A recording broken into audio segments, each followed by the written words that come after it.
earliest human beings lived in Africa 2.5 million years ago.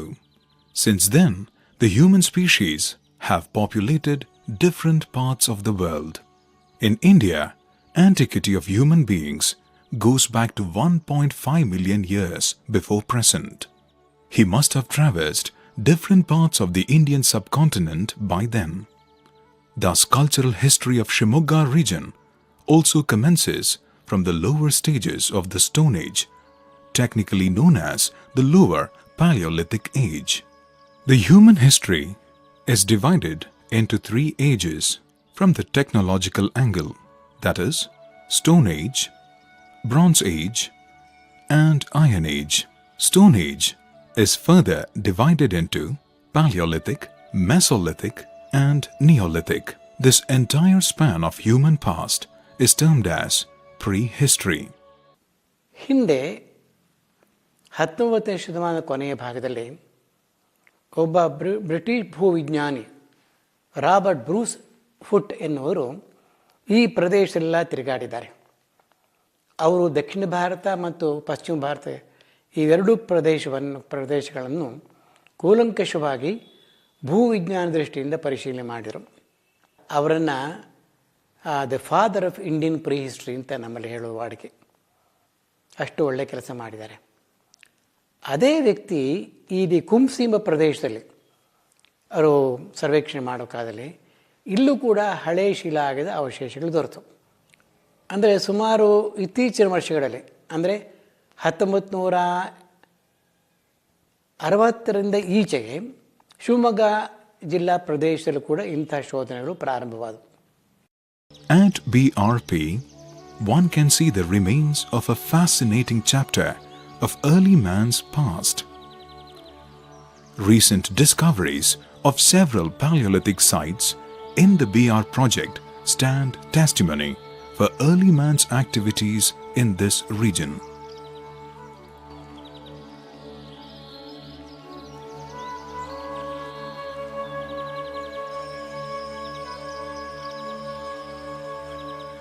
Some of these sites are the primary sites in which the tools are left in fresh condition for lakhs of years and survive to this date in the same condition.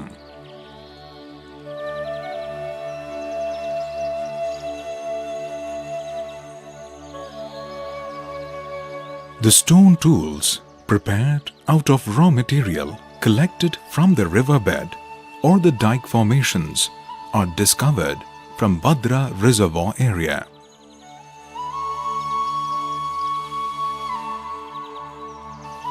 Early man inhabited and conducted his activity on the weathered granite surface in these thick forests.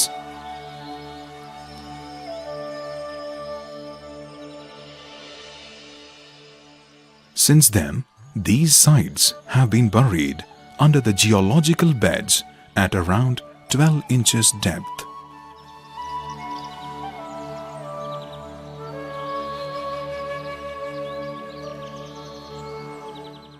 In 1950s, after the construction of the Bhadra Dam, these forests were submerged under the water.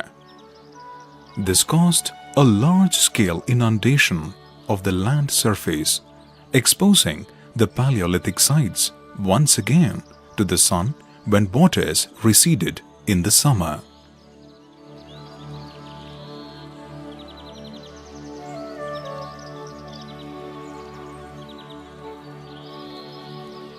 Exploration at Bhadra Reservoir area resulted in finding many tools types such as hand axes, cleavers, scrapers, discoids. These tools are exhibited in the Museum of Archaeology and Culture, Department of History and Archaeology, Kuvempu University. Bhadra ಜಲಾಶಯ ಪ್ರದೇಶದಲ್ಲಿ ನಡೆದಂತಹ ಪ್ರಾಗೈತಿಹಾಸಿಕ ಸಂಶೋಧನೆಯು ಕರ್ನಾಟಕದ ಪ್ರಾಗೈತಿಹಾಸ ಸಂಶೋಧನೆಗೆ ಹೊಸ ತಿರುವನ್ನು ಕೊಟ್ಟಿದೆ. ಏಕೆಂದರೆ ಇದುವರೆಗೆ ಪ್ರಾಕ್ತನ ಶಾಸ್ತ್ರಜ್ಞರ ಅಭಿಮತದ ಪ್ರಕಾರ ಹಳೆ ಶಿಲಾಯುಗದ ಮನುಷ್ಯನು ಕರ್ನಾಟಕದ ಮಲೆನಾಡಿನ ದಟ್ಟ ಅರಣ್ಯಗಳಲ್ಲಿ ವಾಸವಾಗಿರಲಿಲ್ಲ, ಏಕೆಂದರೆ ಅಲ್ಲಿ ನಮಗೆ ಯಾವುದೇ ಆಧಾರ ಸಿಕ್ಕುತ್ತಿರಲಿಲ್ಲ. ಆದರೆ ಭದ್ರಾ ಜಲಾಶಯದ ಶಿಲಾಯುಧಗಳು ಈ ಒಂದು ಅಭಿಪ್ರಾಯವನ್ನು ಅಲ್ಲಗಳೆದಿವೆ. ಎರಡನೇದಾಗಿ, ಇದುವರೆಗೆ ಸಿಕ್ಕಿದಂತಹ ಹಳೆ ಶಿಲಾಯುಗದ ಆಯುಧಗಳು ನಮಗೆ ಮಲಪ್ರಭಾ ನದಿ ತೀರ ಹಾಗೂ ಸುತ್ತಮುತ್ತಲಿನ ಪ್ರದೇಶದಲ್ಲೇ ಸಿಕ್ಕಿವೆ. ಹಾಗೂ ಅವೆಲ್ಲ ಬಹುತೇಕವಾಗಿ ಮೂಲ ಸಂದರ್ಭದಿಂದ ಬೇರ್ಪಟ್ಟಿವೆ. ಅಂದರೆ ನದಿ ಅವುಗಳನ್ನು ಬಹುದೂರದಿಂದ ಕೊಚ್ಚಿಕೊಂಡು ಬಂದಿದ್ದರಿಂದ ಅವು ಸವಕಳಿಗೆ ಒಳಗಾಗಿವೆ.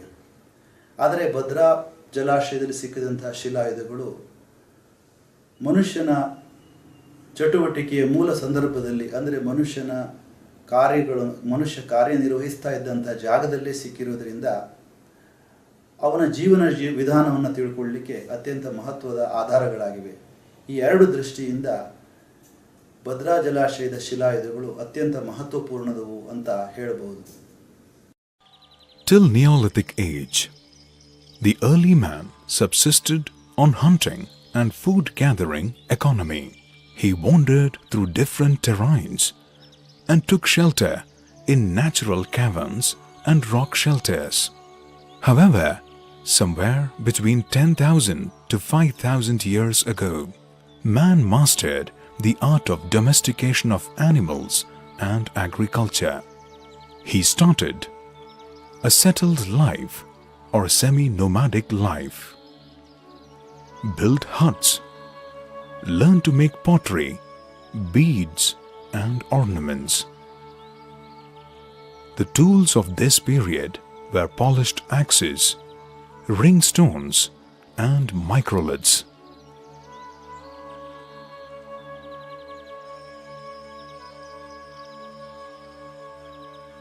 Several Neolithic settlements are located along the banks of Tungabhadra, Tunga and Bhadra rivers, that is, Halluru, Anaveri, Pillamgeri, Benakanahalli, Hadonahalli, Holehatti, Kudde Maradi, Hosalli, Goni Bidu, and BR project.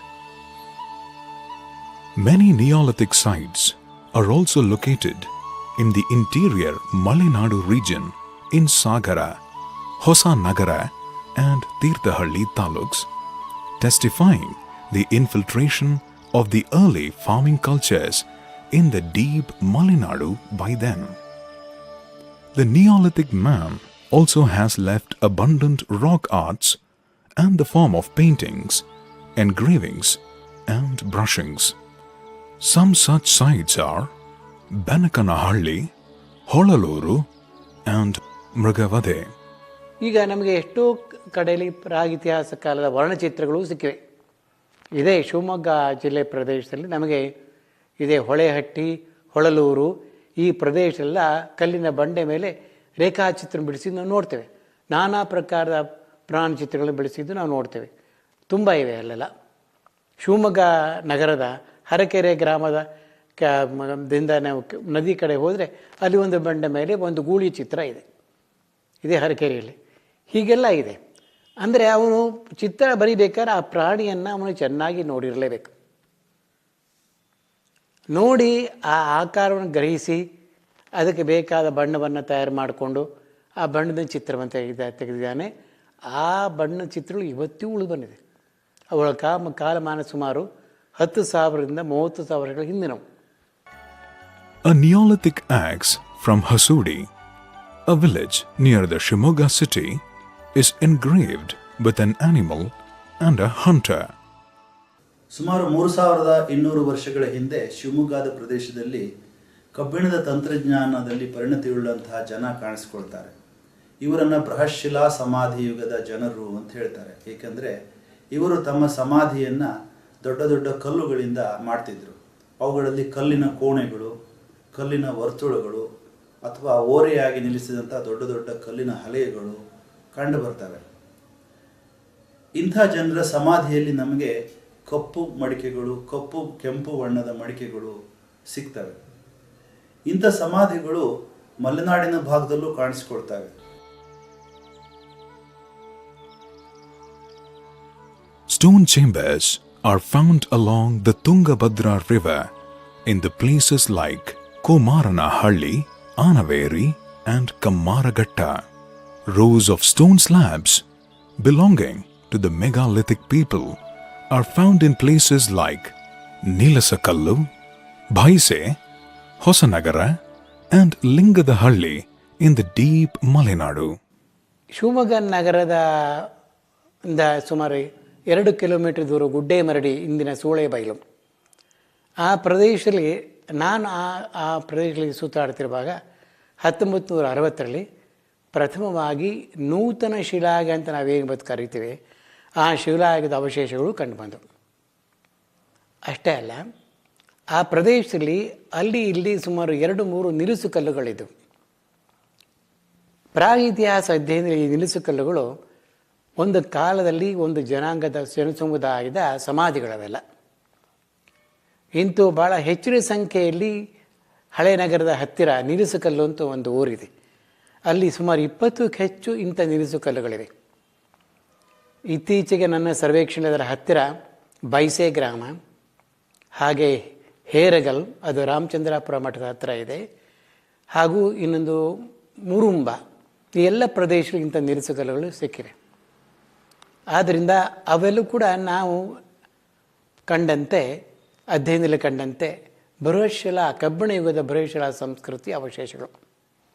ಅಂದರೆ 1960ರಿಂದ ಈಚೆಗೆ ನೂತನ ಶಿಲಾಗದ ಒಂದು ಹಂತ, ನಂತರ ಕಬ್ಬಿಣ ಯುಗದ ಬೃಹಶಿಲಾ ಹಂತ, 2 ಹಂತಗಳು ನಮಗೆ ಗೊತ್ತಾಯಿತು. ಮೊದಲು ಅತ್ಯಂತ ಪ್ರಾಗಿತಿಹಾಸದ ಹಿಂದಿನ ಹಂತ ಅಂದರೆ ಹಳೆ ಶಿಲಾಗ, ಆ ಹಂತದ ಅವಶೇಷಗಳು ದೊರಕಿದ್ದು. ಅನಂತರ ನೂತನ ಶಿಲಾಗ ಬೃಹಶಿಲಾ ಸಂಸ್ಕೃತಿ ಅವಶೇಷಗಳು ಸಿಕ್ಕವು. ಕರ್ನಾಟಕದಲ್ಲಿ ಐತಿಹಾಸಿಕ ಯುಗ ಪ್ರಾರಂಭವಾಗುವುದು ಮೌರ್ಯರ ಕಾಲದಲ್ಲಿ, ಅಂದರೆ ಕ್ರಿಸ್ತಶಕ ಪೂರ್ವ 2ನೇ ಶತಮಾನದಲ್ಲಿ. ಆಗ ಅಶೋಕನ ಶಾಸನಗಳು ನಮಗೆ ಪ್ರಪ್ರಥಮವಾಗಿ ಇಲ್ಲಿ ಸಿಗ್ತವೆ.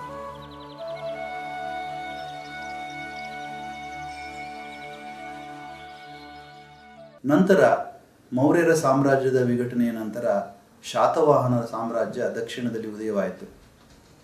ಕರ್ನಾಟಕದ ಈ ಭಾಗ ಶಾತವಾಹನರ ಸಾಮ್ರಾಜ್ಯದ ಒಂದು ಭಾಗವಾಗಿತ್ತು. ಬನವಾಸಿ ಶಾತವಾಹನರ ಕಾಲದ ಒಂದು ಪ್ರಾದೇಶಿಕ ಆಡಳಿತ ಕೇಂದ್ರ ಆಗಿತ್ತು ಎನ್ನುವುದು ಬನವಾಸಿಯಲ್ಲಿರುವಂತಹ ನಮಗೆ ನಾಗಕಲ್ಲಿನ ಶಾಸನ ಹಾಗೂ ಒಂದು ಛಾಯಾ ಪ್ರತಿಮೆಯ ಶಾಸನಗಳು ತಿಳಿಸ್ತವೆ.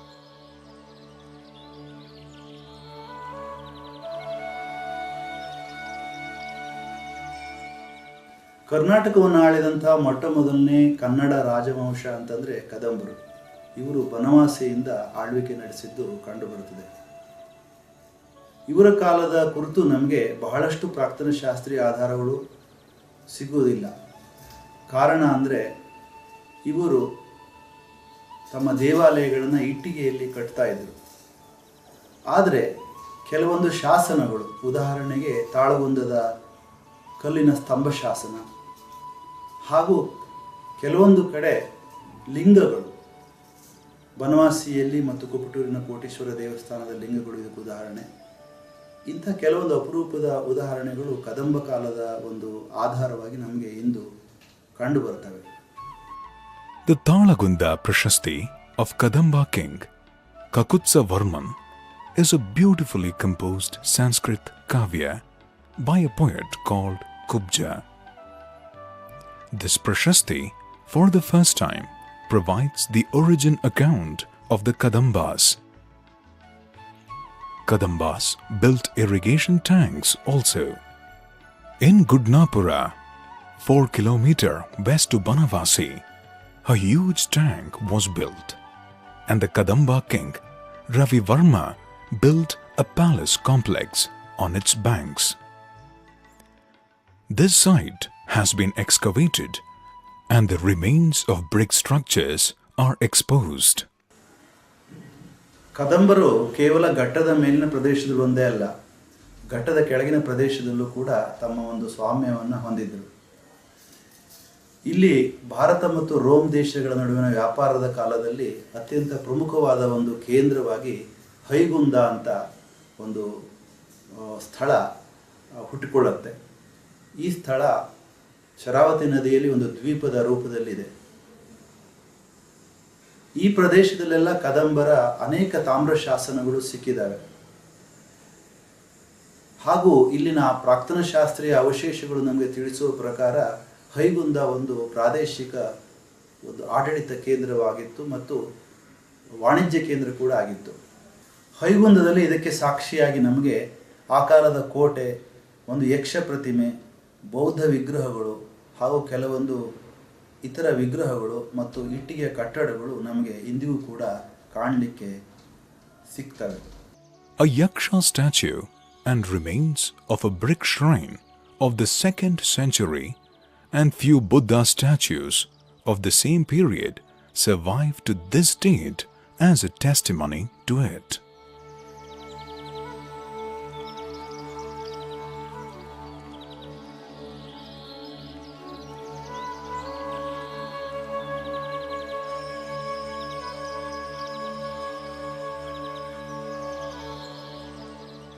After the Kadambas, Haigunda continued to flourish till 8th century. It became the seat of a regional ruling family called Kekayas. Brick structures, tiles and icons of this period are also evidenced in this island.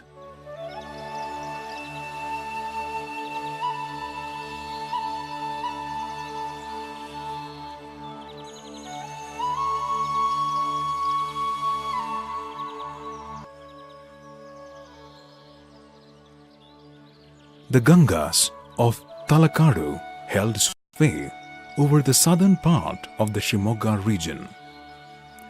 This is testified by the Kallatagiri sculptures. Kallatagiri is situated at the foot of the Kemmangundi range. A waterfall here was deemed to be a holy tirtha during the early historic period. Few Ganga and Santara kings visited this place and financed the carvings. Kallatagiri contains the sculptures of 8th, 9th century of the Common Era. They represent the architectural forms of this period. Shivamogga ಚಿಕ್ಕಮಗಳೂರಿನ ಪ್ರದೇಶ ಗಂಗಾ ರಾಜಮನೆತನದ ಆಳ್ವಿಕೆಗೆ ಒಳಪಟ್ಟಿತ್ತು. ಇದು ಕದಂಬರ ನಂತರ ಕಾಲದಲ್ಲಿ.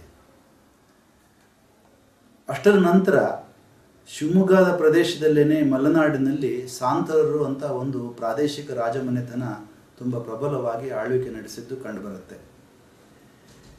ಗಂಗರು ಈ ಪ್ರದೇಶದಲ್ಲಿ ತಮ್ಮ ಒಂದು ಆಳ್ವಿಕೆಯ ಒಂದು ಪ್ರಾಬಲ್ಯವನ್ನು ಕಳ್ಕೊಳ್ತಾರೆ. ಕೇವಲ ಒಂದು ಗಂಗರ ಹೆಸರಿನ ಒಂದು ಪ್ರಾದೇಶಿಕ ಆಳ್ವಿಕೆ ನಡೆಸತಕ್ಕಂತಹ ರಾಜಮನೆತನ ಮಂಡಳಿ ಎನ್ನುವಂಥ ಒಂದು ಸ್ಥಳದಲ್ಲಿ ನಮಗೆ ಕಂಡುಬರುತ್ತದೆ. ಅದು ಮಂಡಳಿ ಎನ್ನುವುದು ಶಿವಮೊಗ್ಗದಿಂದ ಒಂದು 4 ಕಿಲೋಮೀಟರ್ ದೂರದಲ್ಲಿದೆ. ಕ್ರಿಸ್ತಶಕ 8-9ನೇ ಶತಮಾನದ ನಂತರ ಬನವಾಸಿ ಕದಂಬರ ಆಳ್ವಿಕೆ ಮರೆಯಾಗಿ ಬನವಾಸಿ ಕದಂಬರ ಆಳ್ವಿಕೆಗೆ ಒಳಪಟ್ಟಂತಹ ಪ್ರದೇಶಗಳೆಲ್ಲ ನಂತರ ರಾಜರುಗಳಾದಂತಹ ರಾಷ್ಟ್ರಕೂಟರು, ಕಲ್ಯಾಣಿ ಚಾಲುಕ್ಯರು, ಹೊಯ್ಸಳರು, ಯಾದವರು ಮುಂತಾದವರ ಸಾಮ್ರಾಜ್ಯದ ಒಂದು ಆಡಳಿತ ವಿಭಾಗವಾಗಿ ವಿಲೀನವಾಯಿತು. ಈ ಆಡಳಿತ ವಿಭಾಗವನ್ನು ಬನವಾಸಿ ಪನೀರ್ಛಾಸಿರ ಅಥವಾ 12,000 ಅಂತ ಶಾಸನಗಳಲ್ಲಿ ಉಲ್ಲೇಖಿಸಲಾಗಿದೆ. Ballegavi was the center for this unit during 9th to 13th centuries of the Common Era.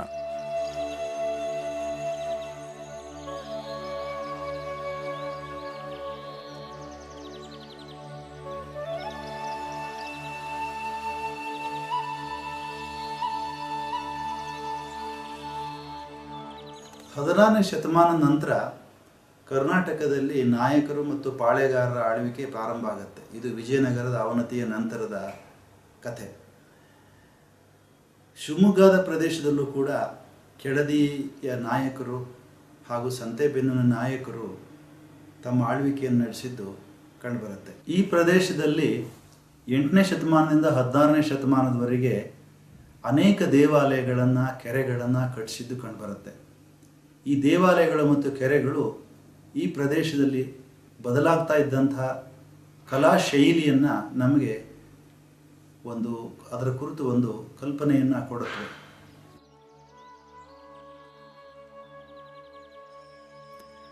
Madhukeshwara Temple, Banavasi, exhibits a historical cross-section of the temple architecture of Karnataka.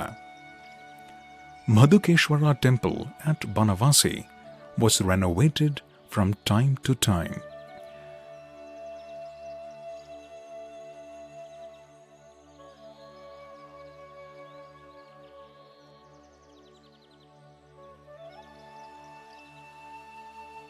Its Vimana and Goda Mantapa were added during the early Chalukya period, that is, 8th century of the Common Era. This is built of red sandstone.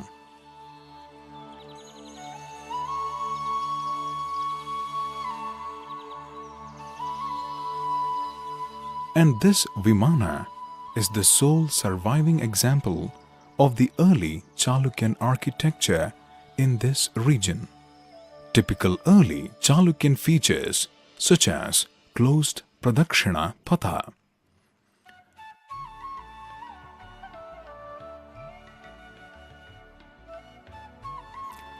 elongated and closed pillared hall,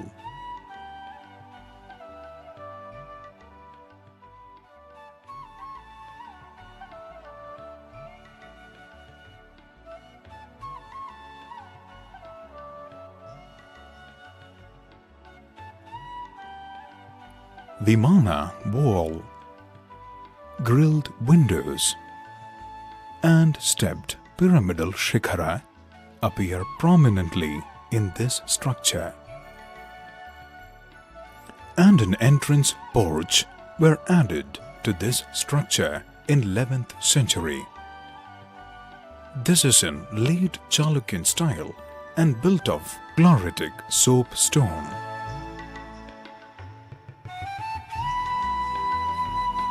Several minor structures and features of the 17th century were added to this structure by the Sode Nayakas.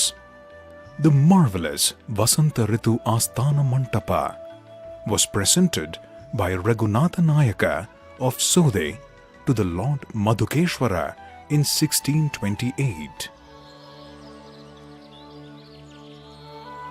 Temples at Humcha, presently situated in Hosanagara Taluk and anciently known as Pattipomburcha, exhibit the earliest forms of stone temple architecture experimented in this region during the 9th, 10th century after the Common Era. They are of two types: stepped pyramidical structures in Bileshwara near Humcha, which was a Shaiva center of the 8th and 9th century.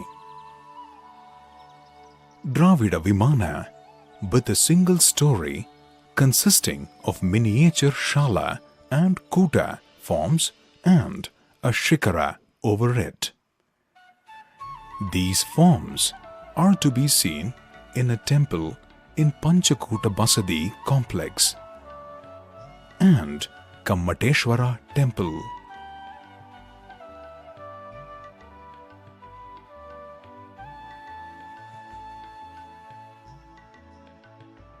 The pillars of the Rangamantapa of the Kammateshwara temple represent the Rashtrakuta style. Humcha was the capital of Santaras. Since Santaras were followers of Jain tradition, several Jain temples were built in this place in the 11th and 12th century of the Common Era. Panchakuta Basadi happens to be one of the earliest structures among them.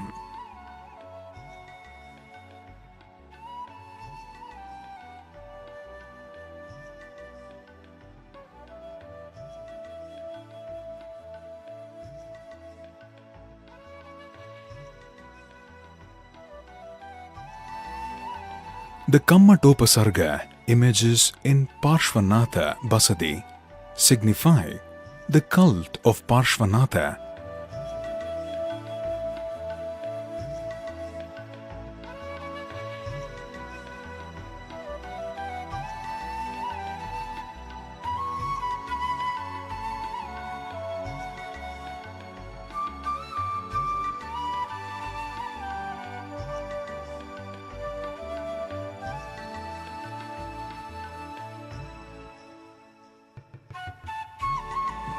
Ballegavi emerged as a regional administrative center during the 11th and 12th century of the Common Era.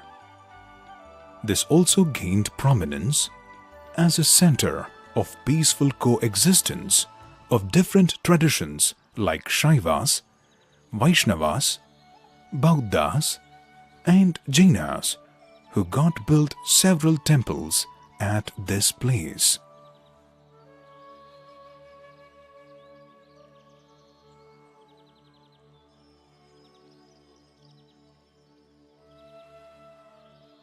Two of the prominent temples which survive today are Tripurantakeshwara Temple and Kedareshwara Temple. These two temples belong to the Kala Mukha saints of the Shaivite tradition. The Tripurantakeshwara Temple was constructed in the later half of the 11th century and consists of 3 shrines on a single elevated plinth. The exterior of the Tripurantakeshwara temple was greatly altered in a later period. However, its interior consists of masterpieces of the 11th century art of this region, which laid foundation to the Hoysala scriptural tradition. The artists from Ballegavi migrated to the Hoysala region with the skills acquired in this school. Entrance of the southern shrine, opening up to the Rangamantapa, is remarkable with intricately carved doorway. The entablature is relieved with the beautiful sculpture of Shiva as Tripurantaka. The perforated screens on both the sides of the door are embellished with intertwining Naga couple and flanked by 2 Mohini figures.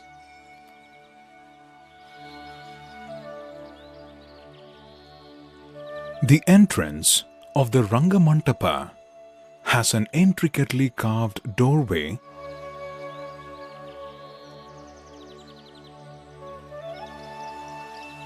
flanked by 2 Dwarapalas and beautifully carved grilled windows. The Kala Mukha saints of this temple resided in the Matha built to the left side of the temple. It was called Tripurantaka Matha. The Kala Mukha Mathas were higher education centers. A Saraswati image belonging to this Matha is kept in the temple.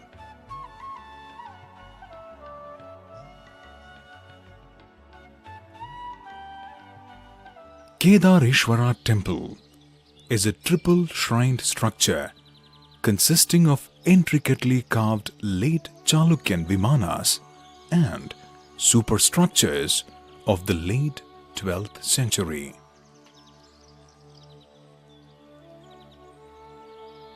A multi-pillared Sabha Mantapa with polished bell-shaped pillars and a beautiful Nandi statue adds to the beauty of this temple.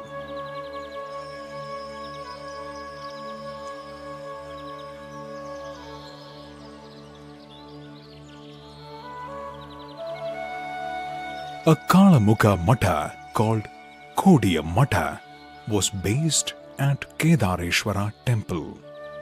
There is another temple to the right side of the Kedareshwara temple. This was built during the 11th century and known as Nagareshwara.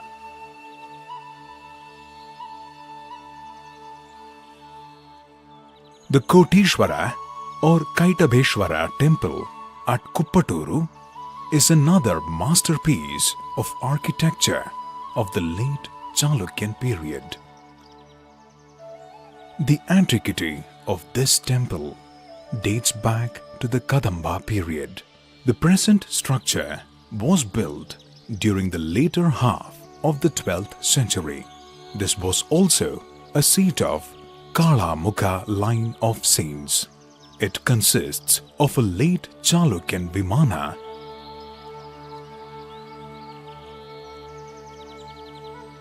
and Sabha Mantapa.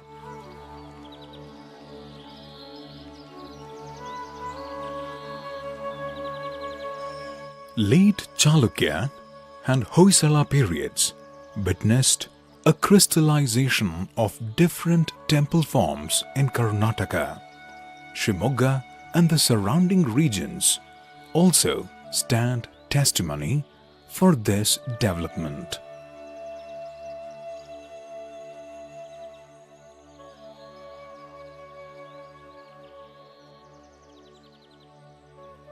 Lakshmi Narasimha temple at Bhadravati was built during the 13th century. Belongs to the Hoysala style of architecture. It has 3 shrines on a single plinth, each having stellate plan of typical Hoysala style. A Pradakshina Patha on a Upapita is added to this structure. The walls are beautifully rendered with intricately carved sculptures and icons.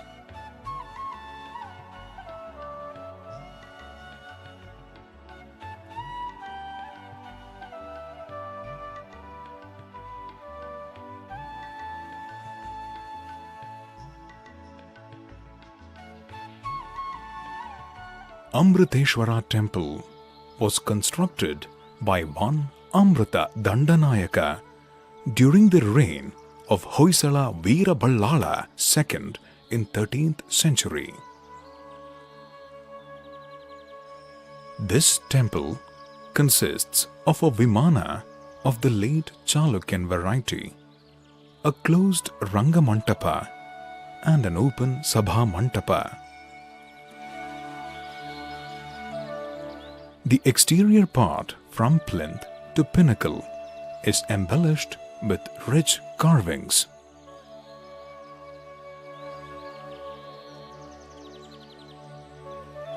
Interior of the Sabha Mantapa has a charming view with polished bell-shaped pillars and an amazing variety of hemispherical ceilings.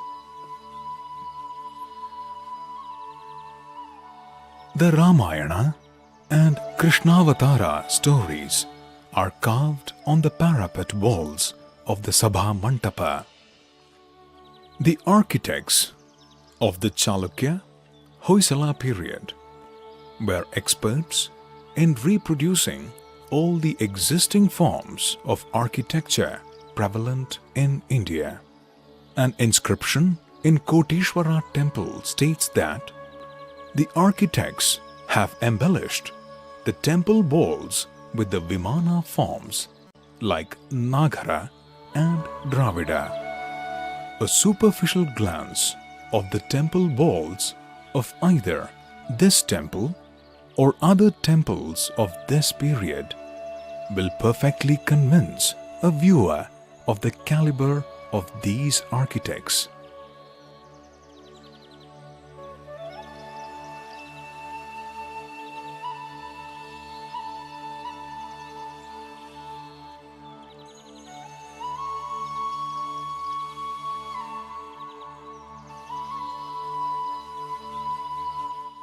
Rameshwara temple of Kudli on the confluence of the rivers Tunga and Bhadra represents a Dravida form of Vimana, which adds to the variety of temple architecture forms of this region. The walls are plain and straight, only to be relieved with slender pilasters.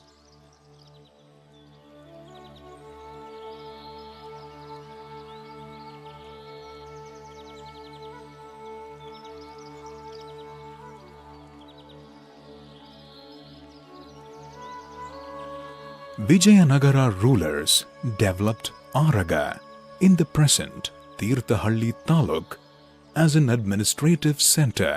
The Araga temples are good examples for how the prevailing architecture was adopted to the heavy rainfall zones.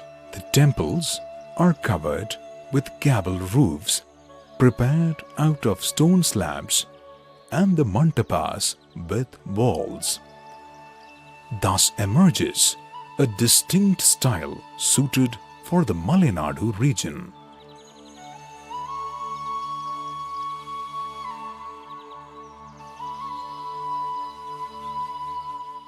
The Vidya Shankara temple at Sringeri exhibits the transitory phase between the late Chalukyan and the Vijayanagara style of temple architecture.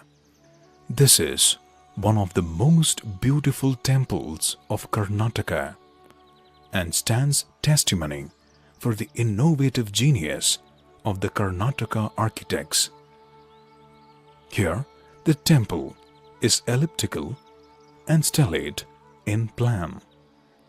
This temple is added with an Upapita and 3 entrances. The superstructure is a unique specimen in Karnataka temple forms. The interior of the Rangamantapa consists of fully evolved Vijayanagara style of pillars and ceiling decoration.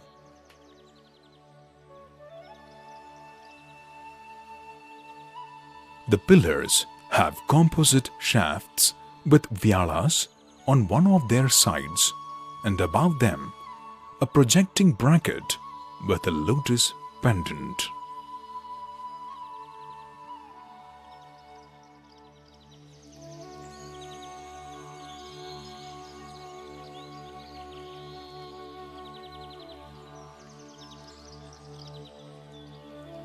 These pillars had astrological significance also. The Rangamantapa consists of totally 12 pillars, each carved with one of the 12 zodiacal signs. In each equinox of the sun, the early morning sun rays fall on the respective pillar of this mantapa.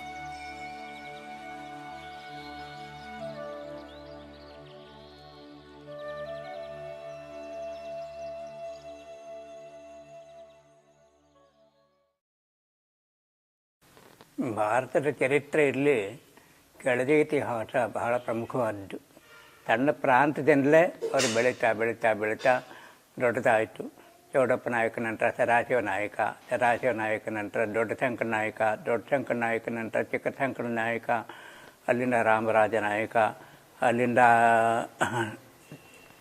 Veerabhadra ನಾಯಕ, ಹೀಗೆ ಬೆಳೀತಾ ಬೆಳೀತಾ ಬೆಳೀತಾ ಕೆಳದಿ ಸುಮಾರು ದೊಡ್ಡ ಸಾಮ್ರಾಜ್ಯವಾಗಿ ಬೆಳೀತು.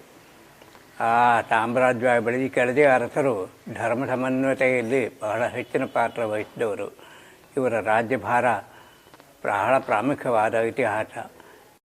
Keladi Nayakas built temples and defense architecture in places like Keladi, Ikkeri, Nagara and Kavale Durga.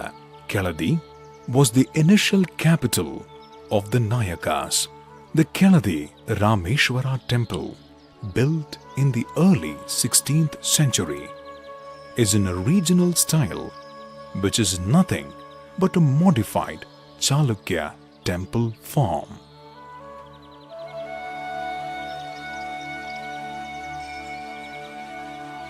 Keladi rulers also introduced Vijayanagara style of architecture to this region. Vijayanagara architecture was shaped by the architects adept in Dravidian temple forms of Tamil Nadu. These forms were introduced in Keladi Veerabhadra temple as soon as Keladi rulers emerged as the Nayakas of Vijayanagara Empire. The Ranga Mantapa of this temple was built during Chennammaji's reign in late 17th century. The plan and pillar designs of the Ranga Mantapa of the Veerabhadra temple are reminiscent of a typical Vijayanagara style. Thus, Rameshwara temple and Veerabhadra temples at Keladi exemplify the contrasting features of the imperial and regional temple styles of this period. The ceiling ornamental designs of the Veerabhadra temple portray a strong influence of the Indo-Islamic carving traditions. The Parvati temple of Keladi, situated within the Rameshwara temple complex, exhibits rare and beautiful wooden sculpture and iconography of the Keladi period on its entablatures, pillars, and ceiling panels. These stand testimony for the skill and expertise of the Keladi wooden sculptures.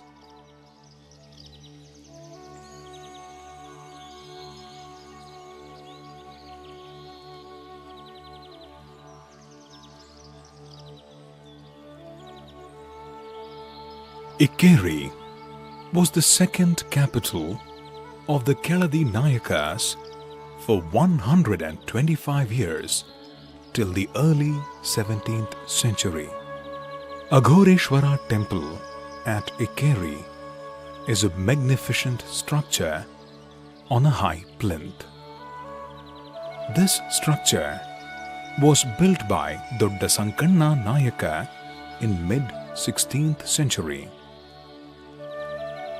It retains the typical regional features in its Vimana and Rangamantapa.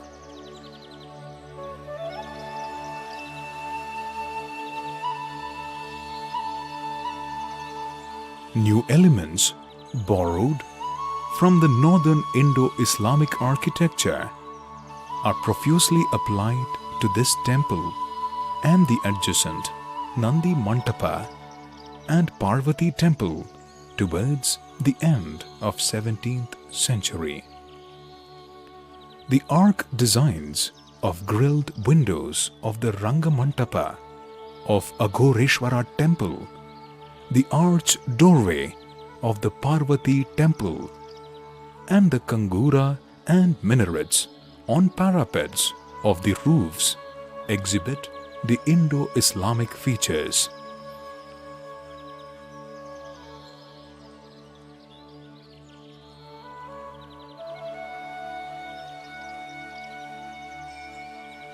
Nagara was the third capital of the Keladi Nayakas for 65 years till 1677. Remains of defense architecture of this period can be seen in this place in the form of a fort and palatial structures within it.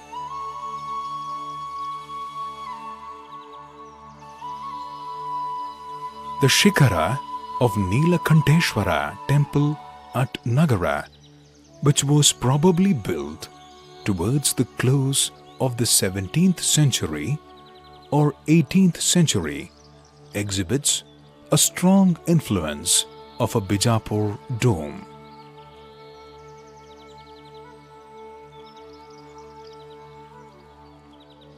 Kavale Durga was the last capital of the Keladi Nayakas till the fall of this dynasty in the late 18th century. The Kashi Vishveshwara temple at Kavale Durga is another example for the typical Keladi style of architecture which came into vogue in the Malenadu region in the 17th and 18th century. Kavale Durga fort is built in a strategically important place. It is around a mountain covered with thick evergreen forest and steep cliffs, therefore invincible.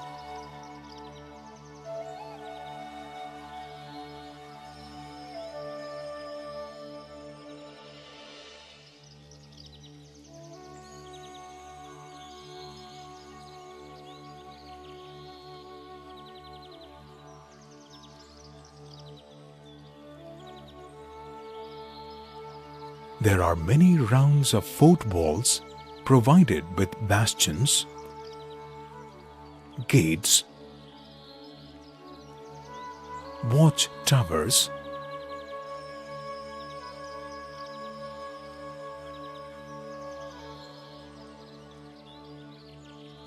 and truncated parapets which show the Portuguese influence.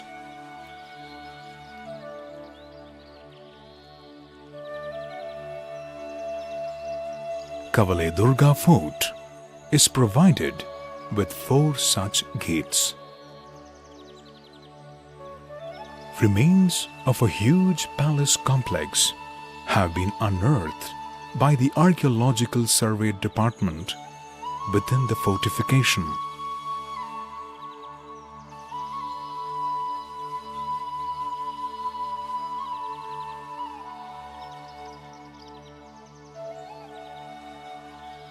This structure is enough to provide an idea about the grandeur of the royal seat of this place. A brief survey of the heritage of Shivamogga and the surrounding areas suffice to mirror the essence of the achievements of our ancestors in the Karnataka region, which is an integrated part of Indian nation.